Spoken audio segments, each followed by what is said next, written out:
এমন দেশটি কোথাও খুঁজে পাবে না কো তুমি, সকল দেশের রানী সেজে আমার জন্মভূমি। প্রিয় দর্শক, আমরা দাঁড়িয়ে আছি মাধপুরে।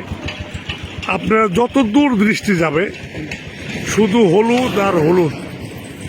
বাংলাদেশের অন্যতম অর্থকারী ফসল হচ্ছে সরিষা, যা স্বাস্থ্যের জন্য অত্যন্ত উপকারী। এবং এই শীতের সময় সরিষা ফুল ফোটে এবং এই সরিষা ফুল থেকে আহরিত হয় মধু। এই মধু আমাদের স্বাস্থ্যের জন্য অত্যন্ত উপকারী। অন্যদিকে এই ফুলের থেকেই হয় সরিষা, যে তেল আমরা সারা বছর খেয়ে থাকি।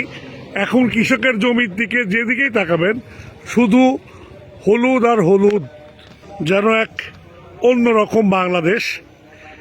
এই অর্থকারী ফসল দেশের জন্য বয়ে নিয়ে আসে অনেক বৈদেশিক মুদ্রাও, কারণ এখন বাংলাদেশের সরিষার তেল সারা পৃথিবীতে রপ্তানি হচ্ছে।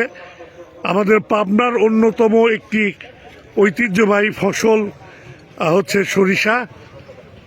আমরা অনেকেই এই সময় বিকালে বেড়াতে আসেন। যারা মাধপুরে আসবেন, ঈশ্বরদীর এই মাধপুরে আসলে আপনারা এরকম সরিষা ক্ষেত পাবেন। তবে তারা অতিরিক্ত উৎসাহে ছবি তুলে যেন ফুলের সৌন্দর্য নষ্ট না করেন, জমির ক্ষতি না করেন। আমি দেওয়ান মাহবুব, আপনার খবর 365, মাধপুর, ঈশ্বরদী, পাবনা।